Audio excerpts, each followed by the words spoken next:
Good morning students. আজকে দেখো তোমাদের একাদশ শ্রেণীর বাংলা পাঠ্যপুস্তকের আমি দেখো প্রথম সেমিস্টার শুরু করতে চলেছি। আপাতত আমি পুঁই মাচা পড়িয়ে দিয়েছি, শুরু অলরেডি করে দিয়েছি। পুঁই মাচা পড়িয়ে দিয়েছি, বিভূতিভূষণ বন্দ্যোপাধ্যায়ের পুঁই মাচা পড়িয়ে দিয়েছি। পুঁই মাচার ওপর প্রশ্নোত্তর পর্ব এখনও আমি নিয়ে আসিনি, তবে শর্ট প্রশ্নের যে প্রশ্নোত্তর পর্ব আমি নিয়ে আসব এর পরের ক্লাসে পুঁই মাচার ওপর সেটা থাকবে। আর পুঁই মাচার ওপরে যদি পিডিএফ পেতে চাও, পুঁই মাচার উপরে প্রশ্ন উত্তরের যে পিডিএফ তোমাদের 2 মার্কসের যে প্রশ্ন আসবে, এখানে 2 মার্কসের তোমাদের প্রশ্ন আসবে, তোমাদের 5 মার্কসের যে প্রশ্ন আসবে, সেইগুলোর জন্য কিন্তু তোমরা অবশ্যই আমার সাথে যোগাযোগ করবে। আমার চ্যানেলটা সাবস্ক্রাইব করে রাখো, তারপর তোমরা অবশ্যই যোগাযোগ করো, বেল আইকন দিয়ে রাখো, আর সব ক্লাসগুলো কিন্তু অবশ্যই অ্যাটেন্ড করো। একাদশ শ্রেণীর ছাত্রছাত্রীদের উদ্দেশ্যে বলছি, তোমরা অবশ্যই পিডিএফে নোটস নিতে পারো এবং তার জন্য আমার সঙ্গে তোমাদের যোগাযোগ করতে হবে। আমার যোগাযোগের নাম্বার আমি বলে দিচ্ছি, 9804753270। আরেকবার বলছি, ভালো করে শুনে নাও, 9804753270।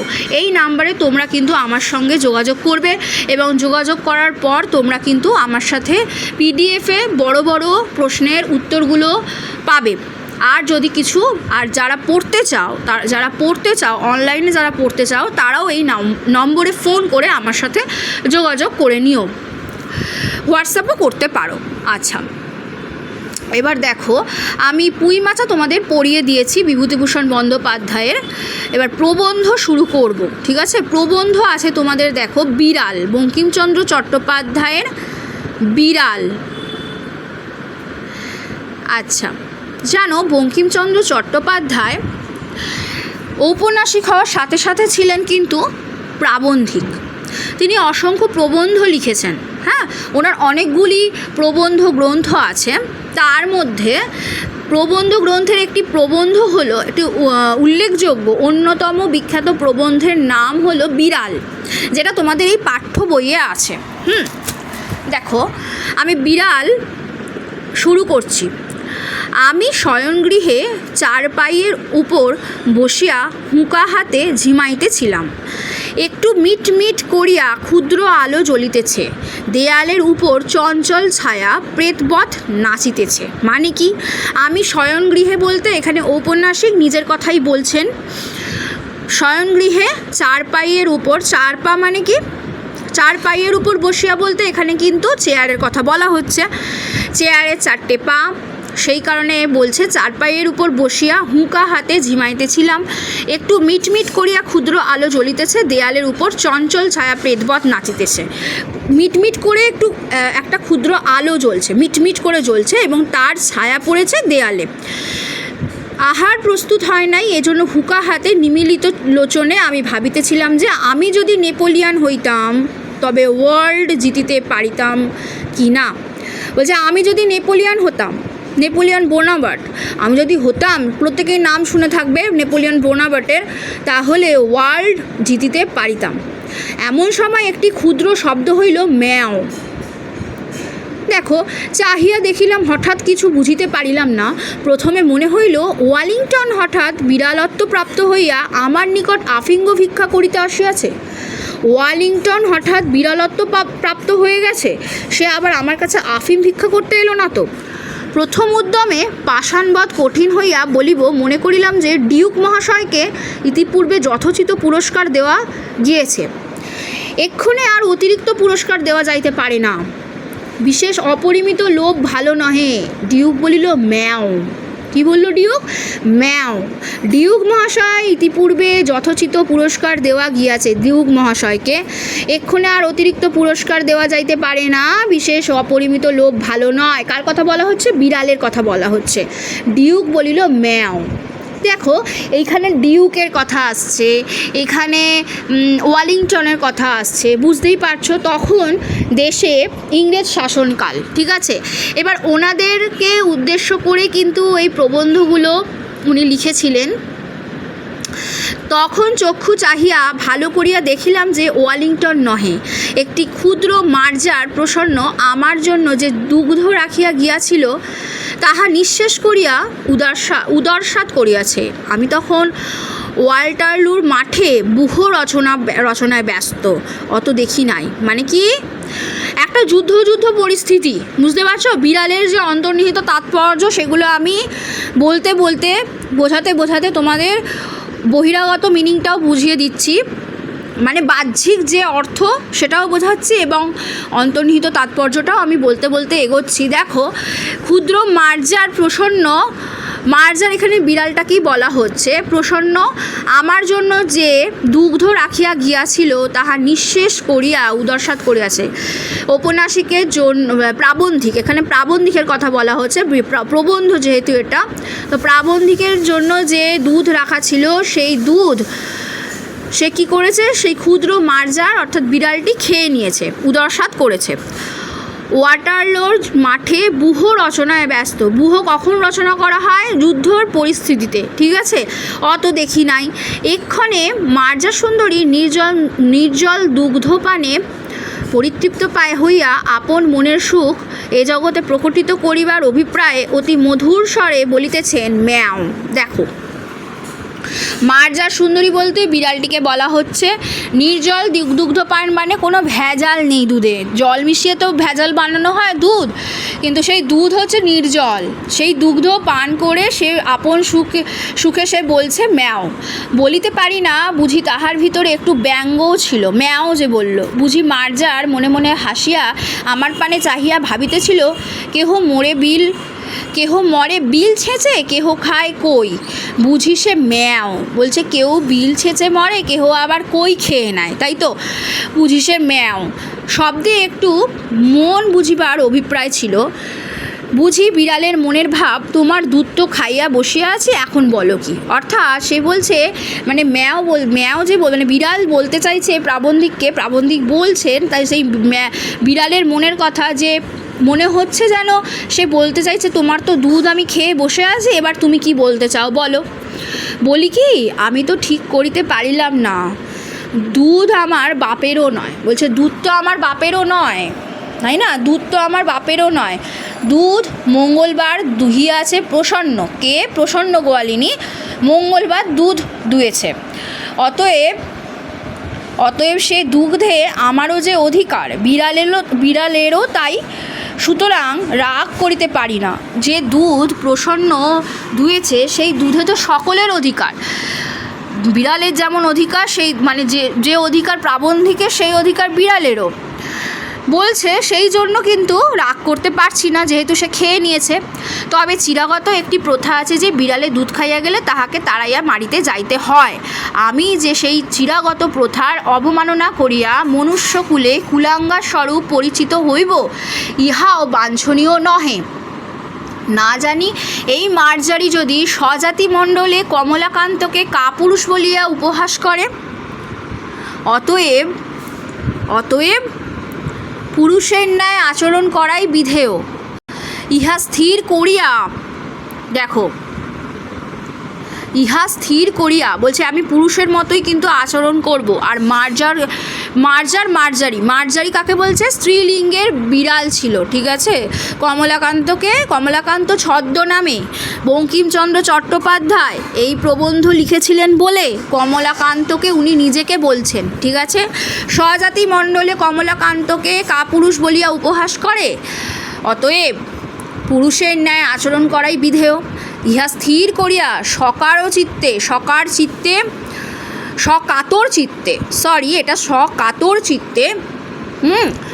সকাতর চিত্তে হস্ত হইতে হুকা নামাইয়া অনেক অনুসন্ধানে এক ভগ্ন যষ্টি আবিষ্কৃত করিয়া সগর্বে মার্জারির প্রতি ধাবমান হইলাম।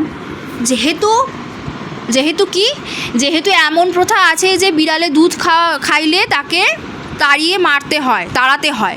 সেই জন্য তিনি কি করলেন, তিনিও করলেন হুঁকোটাকে নামিয়ে তিনিও কিন্তু যষ্টি আবিষ্কৃত করিয়া একটা যষ্টি নিয়ে একটা লাঠি নিয়ে সগর্বে মার্জারির প্রতি ধাবমান হলেন তো তাকে তাড়ানোর জন্য। মার্জারি কমলাকান্তকে চিনিত যে সে যষ্টি দেখিয়া বিশেষ ভীত হওয়ার কোনো লক্ষণ প্রকাশ করিল না। কমলাকান্ত অর্থাৎ প্রাবন্ধিককে সেই বিড়াল ভালো করে চিনত, সেই জন্য সে ভয় পেল না সেই লাঠি দেখে। কেবল আমার মুখপানে চাহিয়া হাই তুলিয়া একটু সরিয়া বসিল। দেখো, এবার প্রশ্ন যদি আসে, মার্জারি কমলাকান্তকে চিনিত? কার উদ্দেশ্যে এই কথা কে বলেছেন? বলতে হবে কমলাকান্ত বঙ্কিমচন্দ্র চট্টোপাধ্যায়ের ছদ্মনাম। এই ছদ্মনামেই বিড়াল প্রবন্ধ উনি লিখেছেন, সেই জন্য উনি নিজের সম্পর্কেই উনি নিজেই কথা বলেছেন, ঠিক আছে, এই উক্তি করেছেন। কেবল আমার মুখপানে চাহিয়া হাই তুলিয়া একটু সরিয়া বলিল ম্যাও। প্রশ্ন বুঝিতে পারিয়া যষ্টি ত্যাগ করিয়া পুনরপি শয্যায় আসিয়া হুঁকা লইলাম। প্রশ্ন বুঝিতে পারিয়া সে ম্যাও বলল, এমন ম্যাও হাই তুলে বলল যেন সে কোনো একটা প্রশ্ন করছে। বুঝতে পেরে তিনি কি করলেন, আবার এসে শয্যায় বসলেন। তখন দিব্যকর্ণ প্রাপ্ত হইয়া মার্জারের বক্তব্য সকল বুঝিতে পারিলাম। মার্জার কি বলতে চাইছে সেইটা দিব্যকর্ণ বলতে, দিব্য দৃষ্টি থাকে বলে না, দিব্যকর্ণ মানে তিনি যেন দিব্যকর্ণ প্রাপ্তি ঘটেছে ওনার, সেই জন্য উনি বলছেন যে আমি সবই বুঝতে পারলাম। সবই যদি পশুদের কথা আমরা বুঝতে পারি, বাবা কি বলছে, কে কী বলছে, তার মনের কথা যদি বুঝতে পারা যায়, তখনই বলবো এ তো দিব্য দৃষ্টি আছে বা দিব্যকর্ণ আছে, বোঝা কি করে যাচ্ছে। তো সেক্ষেত্রে এই মার্জারের ক্ষেত্রেও তাই হলো। বুঝলাম যে মার্জারের কথা ভেবে উনি বলছেন বলছেন যে বুঝলাম যে বিড়াল বলিতেছে মারপিট কেন। মানে কমলাকান্ত বলছেন যে উনি বুঝতে পেরেছেন যে বিড়াল বলিতেছে মারপিট কেন। যেহেতু উনি দিব্যকর্ণ প্রাপ্ত, তো দিব্যকর্ণ নিয়ে উনি বলছেন আমি বুঝতে পেরেছি যে মারপিট কেন এই বিড়াল বলছেন, যে ওই দুধ জানিয়ে কেন মারপিট হচ্ছে। স্থির হইয়া হুঁকা হাতে করিয়া একটু বিচার করিয়া দেখি এই সংসারের ক্ষীর সর দুগ্ধ দধি মৎস্য মাংস সকলই তোমরা খাইবে, আমরা কিছু পাইব না কেন? বলছে তোমরা একটু ভেবে দেখো তো, এই সংসারে ক্ষীর সর দুগ্ধ দধি মৎস্য মাংস সবই তো তোমরা খাইবে, আমরা কিছু পাইব না কেন? কে বলছে? এখানে কিন্তু এই প্রশ্নটা করছে বিড়াল, ঠিক আছে, একটু বিচার করিয়া দেখি। এবার বলছে তোমরা মনুষ্য আমরা বিড়াল প্রভেদ কি? বিড়াল বলছে তোমরা তো মনুষ্য জাতি, তোমরা এত কিছু পাবে, আমরা কেন পাবো না? তোমরা মানুষ, আমরা হলাম বিড়াল। তোমাদের খুদ পিপাসা আছে, আমাদের কি নাই? তোমাদের খিদে পায়, খুদ পিপাসা মানে পেটের খিদে আছে, আমাদের কি নেই? তোমরা খাও, আমাদের আপত্তি নাই, কিন্তু আমরা খাইলেই তোমরা কোন শাস্ত্রানুসারে ঠ্যাঙা লাঠি লইয়া মারিতে আইসো?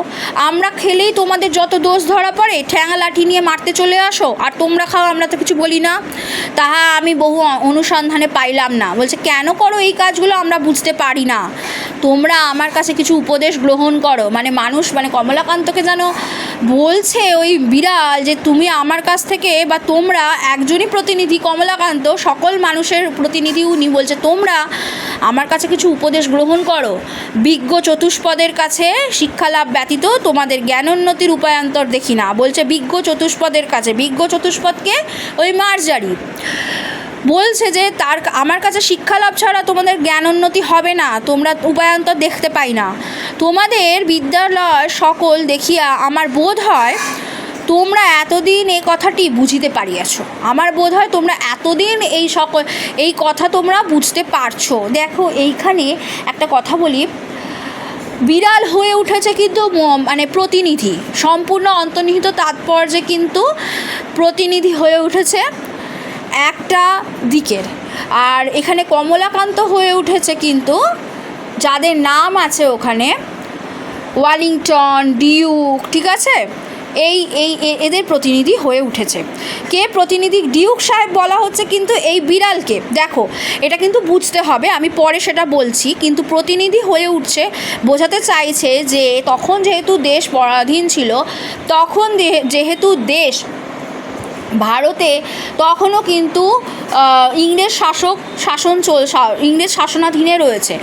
তখন যা অত্যাচার চলে ভারতবাসীদের ওপর, ভারতবাসীদের ওইসব ভালো মন্দ খাওয়ার মানে দরিদ্র লোকেদের ওই সমস্ত খাওয়ার, এখানে দরিদ্রের ধরো প্রতিনিধি আমি বলতে চাইছি যে ওই সমস্ত খাওয়ার কিন্তু ওই ভারতবাসীরা দরিদ্রই, তো তাদের খাওয়ার অধিকার ছিল না। মাংস, মাছ, তারপর দুধ, ক্ষীর, সর এইসব খেত। এইসব খেত কারা? ওই যারা ছিল পরিবেশ স্থাপন করতে যারা এসেছিল তাদের কথা বলছে। কিন্তু আমরাও মানুষ, তোমরা মানে আমরা না হয় বলতে চাইছেন উনি যে আমরা, এই বিড়াল বলছে যে আমরা তো জাতিতে বিড়াল আর তোমরা হচ্ছে মানুষ, তো তোমরা খেতে পারো আমরা খেতে পারি না। এবার তোমরা প্রসঙ্গটা দেখো ভালো করে, এখানে ভারতবাসীদের যদি আমরা বিড়াল বলে থাকি, হ্যাঁ, আর যদি কমলাকান্ত ইংরেজ হয়ে থাকেন, যদি আমি বলছি, তাহলে এইখানে ভারতবাসীরা প্রশ্ন রাখছে যে তোমরাও মানুষ আমরা মানুষ, আমরা না হয় অসভ্য ইতর জাতীয় প্রাণী, ওদের তো তাই করা হতো, মানে ভারতবাসীর ওপর তো অত্যাচার করা হতো, ইতর প্রাণী বিশেষের মতোই করা হতো, তা আমরা ওইসব খেতে পারবো না কেন? তোমরা খাচ্ছ তা নয়, আমরা যদি খাই তাহলেই দোষ।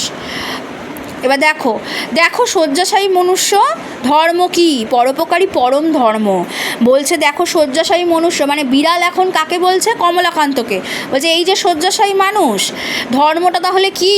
পরোপকারী কিন্তু ধর্ম। তুমি দুধটা খেলে না, কিন্তু তুমি আমায় খেতে দিলে, সেটাই কিন্তু তোমার প্রকৃত ধর্ম।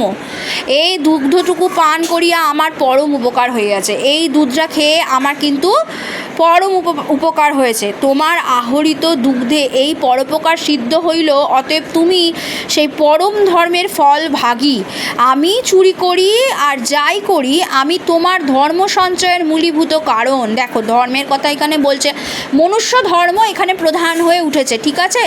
মানুষের ধর্ম, যে ধর্ম হচ্ছে মানবিকতার ক্ষয় যেখানে হবে না, মনুষ্য ধর্ম যেখানে রক্ষিত হবে, একটা পশুকেও সেই খাবার দিতে হবে। যদি আমি ধরে নিই ভারতবাসীকে পশুবৎ আচরণ করা হতো ভারতবাসীর ওপর, ঠিক আছে? এবার সেই আচরণটা করা কি একদমই ছিল উচিত? ছিল না, একদমই ছিল না, ঠিক আছে? এত লড়াই হয়েছিল। এবার দেখো দেশকে স্বাধীনের উদ্দেশ্যে এবার আর একটা কথা বলি, শোনো। এইখানে উনি বলছেন যে ধর্ম সঞ্চয়ের মূলীভূত কারণ, আমি চুরি করি আর যাই করি না কেন, তোমার ধর্ম সঞ্চয়ের মূলীভূত কারণ। অতএব আমাকে, তুমি তোমার মনুষ্য ধর্ম থেকে সরে যাবে না, মার্জারি বলছে। অতএব তোমাকে প্রহার না করিয়া আমার প্রশংসা করো, আমাকে প্রহার না করিয়া, আমাকে তুমি যে লাঠি দিয়ে যষ্টি দিয়ে মারতে আসছিলে, আমাকে তুমি কেন মারতে আসছো? আমাকে প্রহার না করে আমার বরং প্রশংসা করো। এই যে ভারতবাসী তোমরা এখানে এসে উপনিবেশ স্থাপন করেছো, আমাদের জন্যই তো, আমাদের জায়গায় তোমরা এসেছো, তাই না?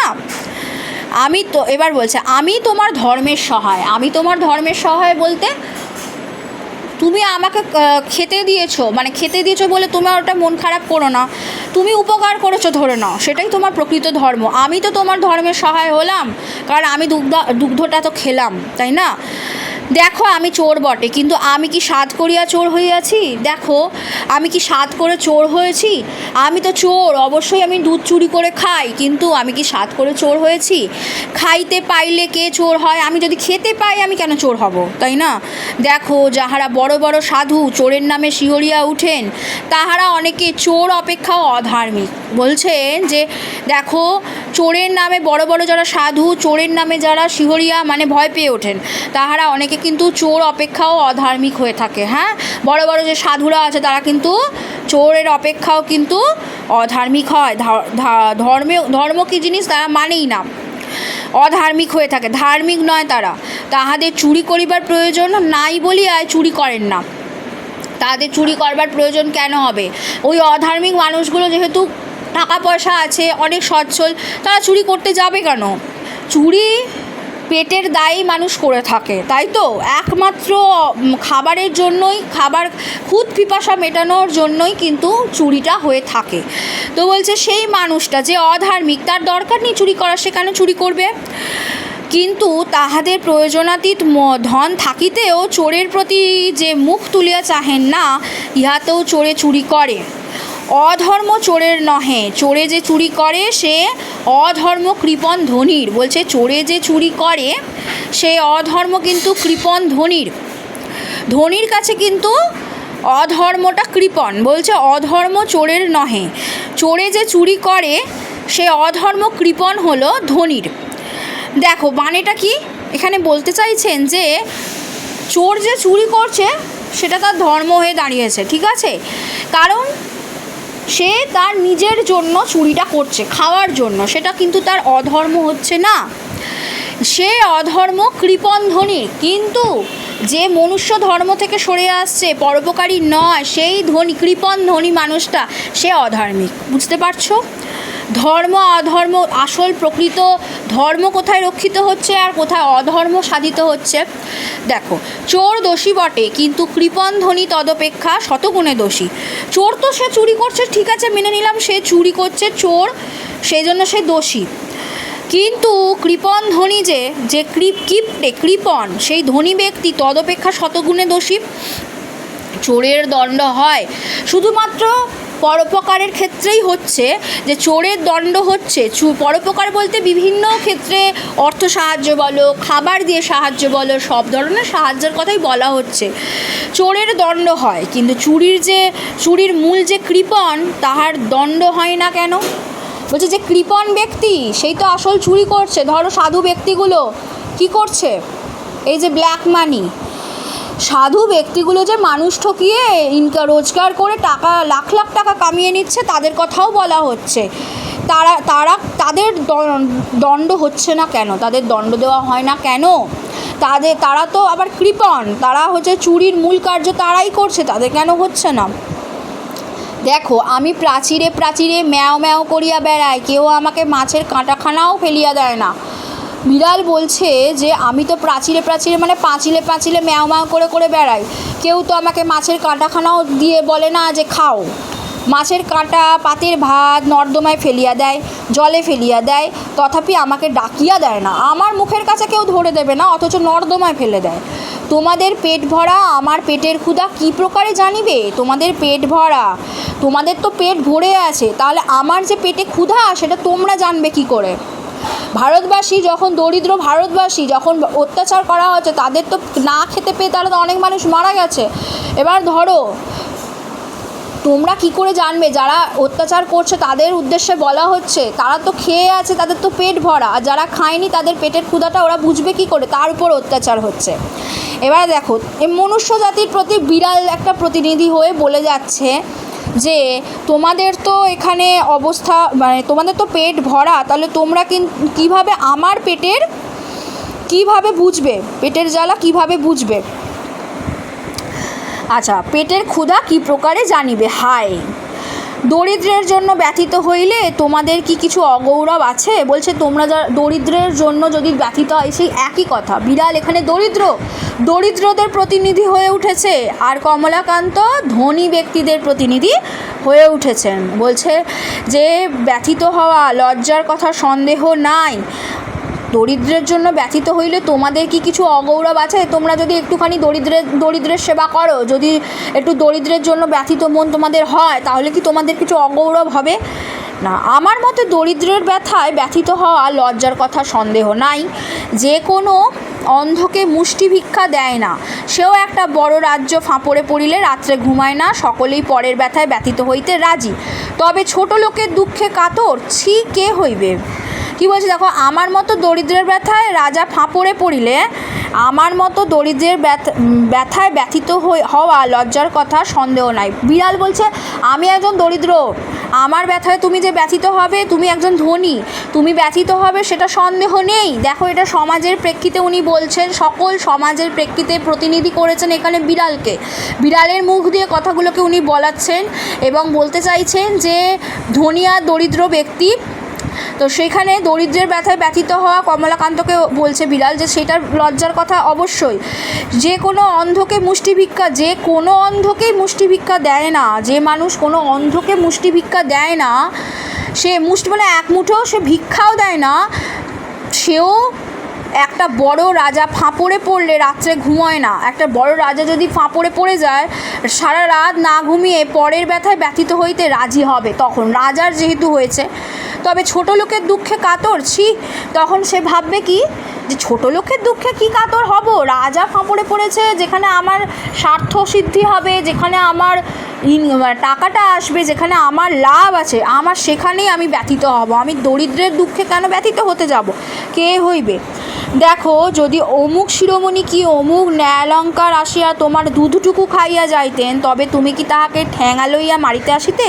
বলছে যদি কোনো অমুক শিরোমণি নাম করা, অমুক ন্যায়ালঙ্কার, এনারা সব নাম করা সব পদবী ছিল তখনকার দিনে, শিরোমণি, ন্যায়ালঙ্কার আসিয়া তোমার দুধটুকু খাইয়া যাইতেন, তবে কি তুমি তাহাকে ঠ্যাঙা লইয়া মারিতে আসিতে?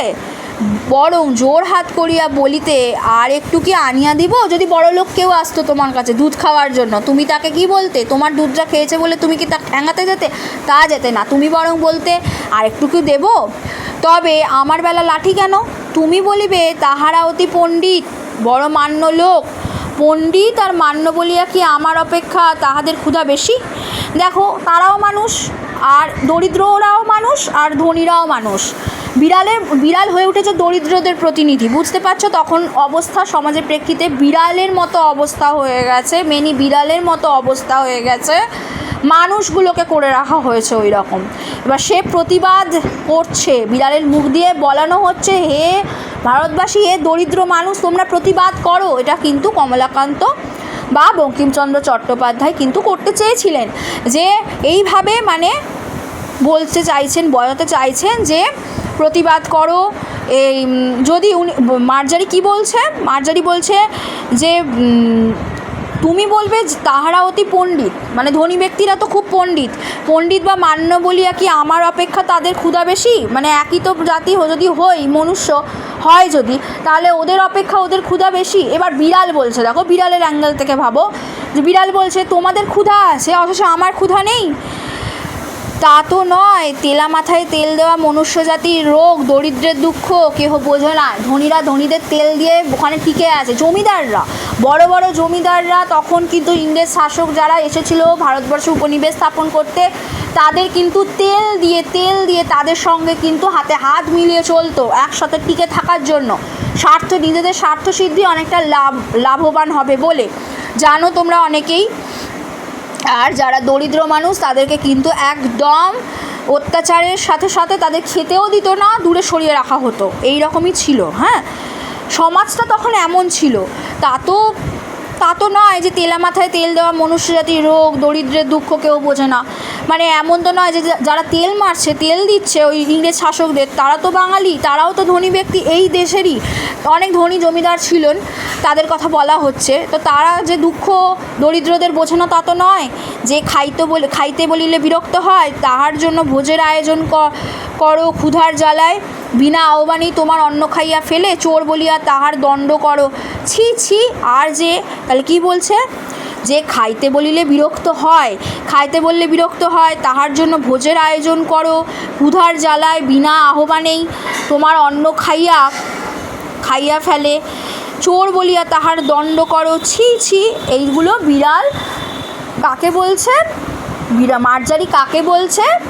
এই প্রাবন্ধিক বঙ্কিমচন্দ্র চট্টোপাধ্যায়কে বলছে যে তুমি তাদেরকে এইভাবে মানে দণ্ড দাও চোর বলে। ছি ছি। দেখো, যেহেতু ক্ষুধার জ্বালায় বিনা আহ্বানে এসে তোমার অন্নটা খেয়ে যায় বলে। দেখো আমাদিগের দশা, দেখো প্রাচীরে প্রাঙ্গণে প্রাসাদে ম্যাও ম্যাও করিয়া আমরা চারিদিকে দৃষ্টি করিতেছি, কেহ আমাদিগের মাছের কাটাখানা ফেলিয়া দেয় না। যদি কেহ তোমাদের সোহাগের বিড়াল হইতে পারিল, গৃহ মার্জার হইয়া, বৃদ্ধের নিকট যুবতী ভার্যার সহোদর বা মূর্খ ধনীর কাছে শতরঞ্জ খেলোয়াড়ের স্থানীয় হইয়া থাকিতে পারিল, তবেই তাহার পুষ্টি। বলছে যদি কেউ বড় লোকের পোষ্য হয়ে যায়, যদি কোনো মার্জার, পোষ্য বলতে এখানে যদি কেউ পোষ্যই বলছে, দেখো কেউ তোমাদের সোহাগের বিড়াল যদি হয়ে যায়, গৃহ মার্জার, বাড়িতে যে পোষে বিড়াল, গৃহ মার্জার হয়ে গেল, কোনো বৃদ্ধের নিকট যুবতী ভার্যার সহোদর, বা যদি কোনো একটা বৃদ্ধের কাছে তার যুবতী যে ভার্যা আছে, মানে তার গৃহিণীর কাছে যদি সহোদর হয়ে যায়, সব সময়ের সঙ্গী পোষ্য হয়ে গেল। খেলোয়াড় মানে বড় বড় ধনী ব্যক্তিরা তখন জমিদাররা পাশে বিড়ালকে বসিয়ে বিড়াল নিয়ে সব সময় থাকতেন। যদি শতরঞ্জ খেলোয়াড় শতরঞ্জ খেলছে, সেই সময় ধরো পাশে রাখা আছে তাকে, তো শতরঞ্জ খেলোয়াড়রা যদি তাদের পাশে যদি স্থান দেয় তবে ভালো ভালো পুষ্টিকর খাবার দেবে মার্জারকে, যেহেতু গৃহপোষ্য সেই কথাই বলা হচ্ছে। তখন তাহার পুষ্টি, তাহার লেজ ফুলে গায়ে লোম হবে, তখন তো সেই মার্জারের লেজ ফুলে উঠবে আর গায়ে লোম হবে। এবং তাহাদের রূপের ছটা দেখিয়া অনেক মার্জার কবি হইয়া পড়ে। বলছে অনেক মার্জার তো তাদের রূপের ছটা দেখিয়ে কবিতা লিখতে শুরু করে দেয়। আর আমাদিগের দশা দেখো, আহারা ভাবে উদরকে কৃশ, অস্থি পরিদৃশ্যমান, লাঙ্গুল বিনত। বলছে আমাদের অবস্থা দেখো কি দরিদ্রাবস্থা, আমাদের তো উদর কৃশ হয়ে গেছে, মানে একদম রোগা হয়ে গেছে, অস্থি পরিদৃশ্যমান, আমাদের তো অস্থি বলতে হাড় দেখা যাচ্ছে, লাঙুল বিনত হয়ে গেছে, দাঁত বাহির হইয়াছে, জিহ্বা ঝুলিয়া পড়িয়াছে। না খেতে পেয়ে এমনই অবস্থা হয়েছিল দরিদ্র ভারতবাসীর, বুঝতে পেরেছ? অবিরত আহারা ভাবে ডাকিতেছি, ম্যাও ম্যাও, খাইতে পাই না, আমাদের কালো চামড়া দেখিয়া ঘৃণা করিও না। কালো চামড়া, বুঝতে পেরেছো? এখানে ভারতবাসীর কথা বলা হচ্ছে, আমাদের কালো চামড়া দেখিয়া ঘৃণা করিও না, আমরা কালো চামড়া আর তোমাদের শ্বেত চামড়া, অর্থাৎ তোমরা শ্বেতাঙ্গ, আমরা হলাম কালো চামড়ার লোক। এই পৃথিবীর মৎস্য মাংসে আমাদের কিছু অধিকার আছে, এই পৃথিবীতে মাছ মাংসে আমাদের অধিকার আছে, খাইতে দাও নহিলে চুরি করিব। আমাদের কৃষ্ণ চর্ম শুষ্ক, মুখ ক্ষীণ, সকরুণ ম্যাও ম্যাও শুনিয়া তোমাদিগের কি দুঃখ হয় না? বলছে আমাদের যে এরকম একটা কালো চামড়ার, আমরা মুখটা শুকিয়ে গেছে, ক্ষীণ সকরুণ একটা ক্ষীণ আওয়াজ বেরোচ্ছে, হ্যাঁ, ম্যাও ম্যাও শুনিয়া তোমাদের কি দুঃখ হয় না? চোরের দণ্ড আছে, নির্দয়তার কি দণ্ড নেই? তোমরা তো নির্দয় ব্যক্তি, তোমরা তো পরোপকার করছোই না, তো তোমাদের কি? এইখানে সম্পূর্ণভাবে ধনী ব্যক্তিদের, ধনী জমিদারদের কথা বলা হচ্ছে যে তোমাদের কি একটুও, তোমরা তো নির্দয় লোক, তোমাদের চোরের দণ্ড আছে, কিন্তু তোমাদের নেই কেন দণ্ড? দরিদ্রের আহার সংগ্রহের দণ্ড আছে, ধনীর কার্পণ্যের দণ্ড নাই। দরিদ্ররা যেভাবেই হোক তাদের পেটের খিদে মেটানোর জন্য তারা খাবার জোগাড় করবে, তাতে দণ্ড আছে। আর ধনীর কার্পণ্যের দণ্ড নাই, ধনীর এই কৃপণতার জন্য দণ্ড নেই কেন? তুমি কমলাকান্ত দূরদর্শী, কেননা আফিমখোর, তুমিও কি দেখতে পাও না যে ধনীর দোষেই দরিদ্র চোর হয়? তুমি দেখতে পাচ্ছ না যে ধনীর দোষেই দরিদ্ররা চোর হয়ে যাচ্ছে? তুমি তো আফিমখোর, তুমি তো যারা আফিম খাচ্ছে তুমি তো দূরদর্শী, তাই তো? 500 দরিদ্রকে বঞ্চিত করিয়া একজনে 500 লোকের আহার্য সংগ্রহ করিবে কেন? 500 দরিদ্রকে তুমি বঞ্চিত করে দিলে, আর একজনে 500 লোকের আহার্য সংগ্রহ, মানে তুমি একা 500 দরিদ্রের খাবার খাবে কেন? আর সেই 500 লোক তো খেতেই পাচ্ছে না। তখন দরিদ্র দেশবাসীর সংখ্যাই বেশি, 1:10, ধরো 1:10 এইরকম ছিল রেশিও, বুঝতে পেরেছো? ধনী জমিদারদের সংখ্যা, বড়লোকের সংখ্যা খুবই অল্প, আর রেশিওটা এই দিকে বেশি। তো সেইটার কথাই বলা হচ্ছে, যদি ধরো ওই যে বলছেন উনি 1:500 যদি ধরে নিই আমরা, হ্যাঁ, সেই 500 ব্যক্তির কথা বলা হচ্ছে, যারা সে দরিদ্রের কথা বলা হচ্ছে, যারা বঞ্চিত। যদি করিল তবে সে খাইয়া তাহার যাহা বাড়িয়া পড়ে তাহার দরিদ্রকে দিবে না কেন? যদি সে তো অত খেতে পারবে না, যদিও বা অনেক খেলো তারপরেও তো বেঁচে থাকে, সেইগুলো সে দরিদ্রের মধ্যে দিচ্ছে না কেন? যদি না দেয় তবে দরিদ্র অবশ্য তাহার নিকট হইতে চুরি করিবে। যদি না দেয় তখন দরিদ্ররা খাবার পাবে কোথায়? আর সব খাবার বলতে কি, বুঝতে পারছো? তখন সমাজের সব কিছু, মানে জমি টমি সব কিছু নিয়ে রেখে দিয়েছে, ওরা খাবে কী করে? ওদের অধিকারের জিনিসগুলোকেও নিয়ে রেখে দিয়েছে, তাহলে ওদের তো নিজের ন্যায্য অধিকারের যে জিনিসগুলো সেগুলো নেওয়ার জন্য ওদের চুরি করতে হচ্ছে, খাবে কিভাবে? তাহলে ওদের কোনো দোষ নেই, ঠিক আছে? সেটাই এখানে বলা হচ্ছে, দেখো বিড়ালের মুখ দিয়ে, যে তবে দরিদ্র অবশ্য তাহার নিকট চুরি করিবে, কেননা অনাহারে মরিয়া যাইবার জন্য এই পৃথিবীতে কেহ আইসে নাই। অনাহারে কেউ মরে যাবে বলে পৃথিবীতে কেউ জন্মায়নি, পৃথিবীতে সকলে এসেছে সমান অধিকারের জন্য। অনাহারে একজন মরে যাবে, মানে দরিদ্রবাসীরা, সেটা কখনো সম্ভব নয়। অনাহারে কেউ মরে যাওয়ার জন্য কিন্তু এই পৃথিবীতে আসেনি। দেখো তারপরে অংশে কি আছে,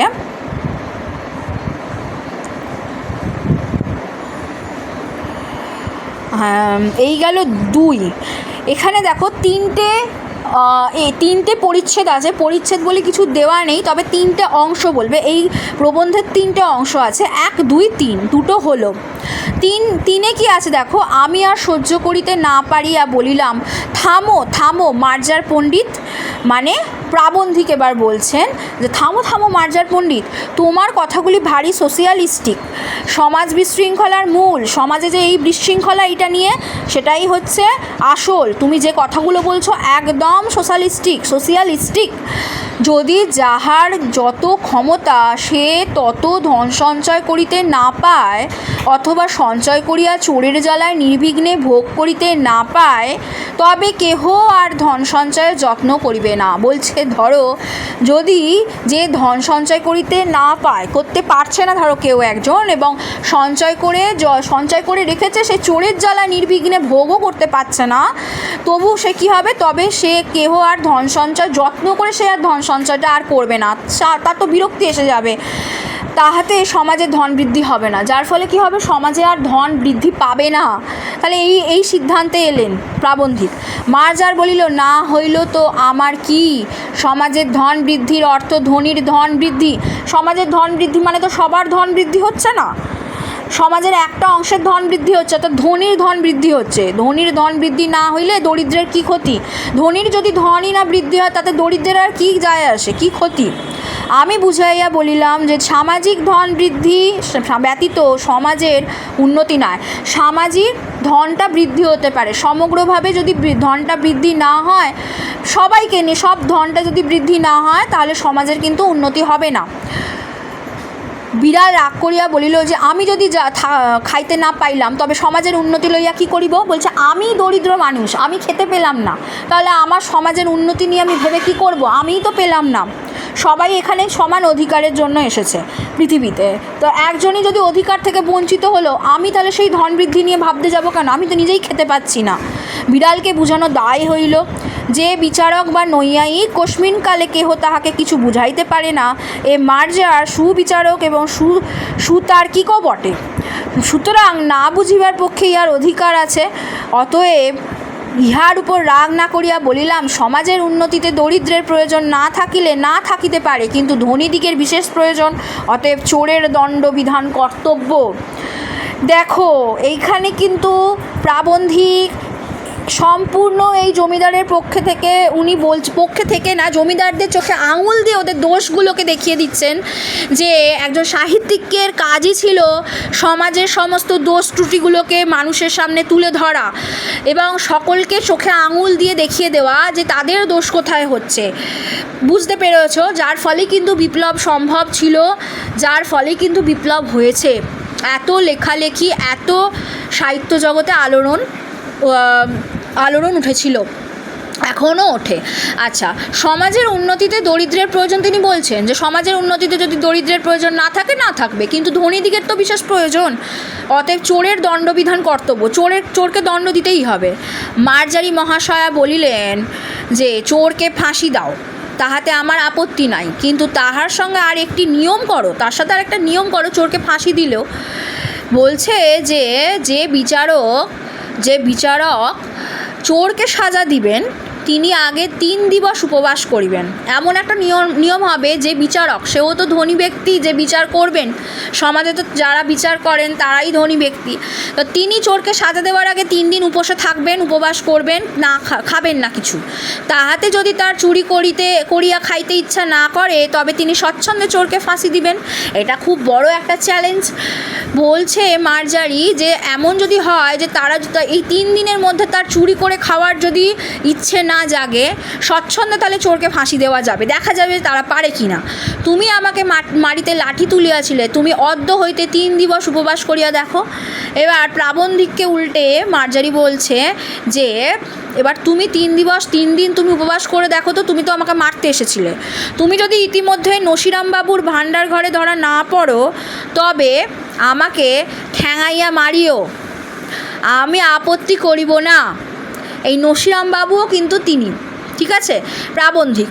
তো প্রাবন্ধিক যদি নিজের ভাণ্ডার ঘরে না গিয়ে চুরি করে না, মানে লুকিয়ে না খান, যদি না লুকিয়ে খাওয়ারও দরকার নেই। উনি গিয়ে ঠিকই একদিনও উপবাস করতে পারবেন বলে সন্দেহ আছে, পারবেন না। তো সেইটা একদম একদম মার্জারি একদম নিশ্চিতভাবে বলছে যে মশিরাম বাবুর ভাণ্ডার ঘরে গিয়ে যদি ধরা না পড়ো, যদি নিজের ভাণ্ডার ঘরে যদি খাবার খেতে না যাও, তাহলে আমাকে ঠেঙিয়ে বের করে দিও, আমি কোনো আপত্তি করব না।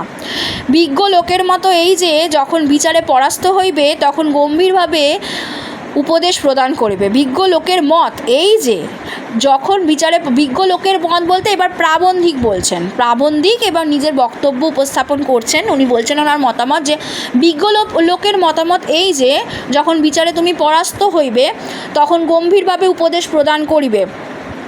বিচারে পরাস্ত হওয়ার পর আমি সেই প্রথানুসারে মার্জারকে বলিলাম যে এ সকল অতি নীতিবিরুদ্ধ কথা, এইগুলো সব কিছু নীতিবিরুদ্ধ কথা, ইহার আন্দোলনেও পাপ আছে। হ্যাঁ, এই যে কথাগুলো মার্জার তুমি বলছো, এর আন্দোলনেও কিন্তু পাপ আছে, নীতিবিরুদ্ধ কথা, এগুলো নীতিকে উল্লঙ্ঘন করছো তুমি, নীতিবিরুদ্ধ কথা। তুমি এই সকল দুশ্চিন্তা পরিত্যাগ করিয়া ধর্মাচরণে মন দাও, তুমি তোমার নিজের ধর্মে মন দাও। তুমি যদি চাহো তবে পাঠার্থে তোমাকে টানি, নিউম্যান ও পার্কারের গ্রন্থ দিতে পারি। তুমি যদি এখানে থাকতে চাও, মানে তুমিও যদি আমার গৃহপোষ্য হয়ে যেতে চাও, তাহলে নিউম্যান ও পার্কারের গ্রন্থ তোমাকে দেবো সামনে, তুমি বসে থেকো। তার মানে এই যে জমিদারদের এটাই ছিল, সেই ওরা কিন্তু তাদের বশই মানতে হতো, মানে ধনীদের কাছে পরাস্ত কী হতো, ভারতবাসীরা দরিদ্ররা কী হতো, পরাজয় স্বীকার করে নিত, এবং পরাজয় স্বীকার করে নেওয়ার পর কিন্তু তারা কিন্তু তাদের বশে চলে আসতো এবং তার উপর তার দাস হয়ে থাকতে হতো। সোজাসুজি কথা, তাদের দাস হয়ে থাকতে হতো। আর এই বিড়ালদের ক্ষেত্রেও তাই, সেই শেষ পর্যন্ত বিড়ালদেরকে কিন্তু গৃহপোষ্য হতেই হতো। সেই একই কথা উনি বলছেন যে তুমি যদি থাকতে চাও থাকো, নিউম্যান আর পার্কারের গ্রন্থ দিতে পারি, আর কমলাকান্তের দপ্তর পড়িলেও কিছু উপকার হইতে পারে। তুমি যদি আমার কমলাকান্তের দপ্তর কিন্তু বঙ্কিমচন্দ্র চট্টোপাধ্যায়ের বিখ্যাত প্রবন্ধ গ্রন্থ কমলাকান্তের দপ্তর। কমলাকান্তের দপ্তর এই প্রবন্ধ গ্রন্থের অন্তর্গত একটি গুরুত্বপূর্ণ প্রবন্ধের নাম হলো বিড়াল। তাহলে বিড়াল কমলাকান্তের দপ্তর এই প্রবন্ধ গ্রন্থ থেকে নেওয়া হয়েছে, বোঝা গেল? আচ্ছা, কমলাকান্তের দপ্তর পড়িলে অনেকগুলোই প্রবন্ধ এই প্রবন্ধ গ্রন্থের মধ্যে আছে, তার মধ্যে একটা হলো এই বিড়াল। কমলাকান্তের দপ্তর পড়িলেও কিছু উপকার হইতে পারে তোমার, আর কিছু হোক বা না হোক আফিমের অসীম মহিমা বুঝিতে পারিবে। এটা সমাজের দিকে চোখে আঙুল তুলে উনি বলছেন, তোমরা সবাই এই যে লিখেছি কমলাকান্তর কমলাকান্তের দপ্তরটা প্রত্যেকে জমিদার আছেও, যারা আছো প্রত্যেকে পড়ে দেখো।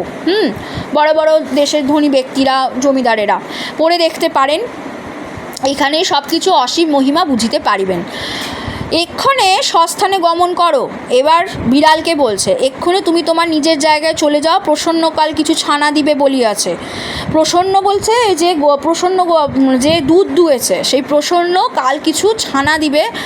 আচ্ছা, প্রসন্ন দুধ দুয়েছে বলতে এখানটা একটু মিস্টেক হয়েছে, কিছু ছানা দিবে বলিয়াছে, জলযোগের সময় আসিও। প্রসন্ন কাল কিছু ছানা দিবে বলেছে। আচ্ছা, মিস্টেক কিছু নেই, প্রসন্ন যেহেতু দুধ দুয়েছে, তো প্রসন্ন হচ্ছে দুধ থেকে ছানা তৈরি করবে বলেছে। ওনার যে ছিলেন সঙ্গে সেই প্রসন্ন, জলযোগের সময় তুমি আসিও, উভয়ের ভাগ করিয়া খাইব। তুমি কালকে এই ছানা খাওয়ার জন্য তোমাকে আমি ডাকলাম, তুমি আসবে, জলযোগের সময় তোমাকে দিয়ে খাবো।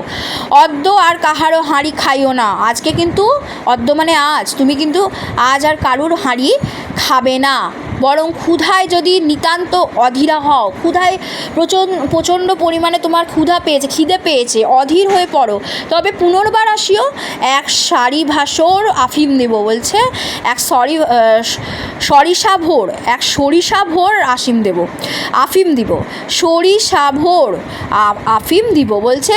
তুমি আবার এখানে আমার কাছে তুমি এসো, হ্যাঁ, তুমি আবার আমার কাছে এসো, যদি তুমি অধীর হয়ে পড়ো, তাহলে এক সরিষাভোর আফিম দেব তোমাকে, মানে এতটাই আফিম দিব তুমিও আমার মতো ঝিমাইতে থাকিবে, এরকম একটা।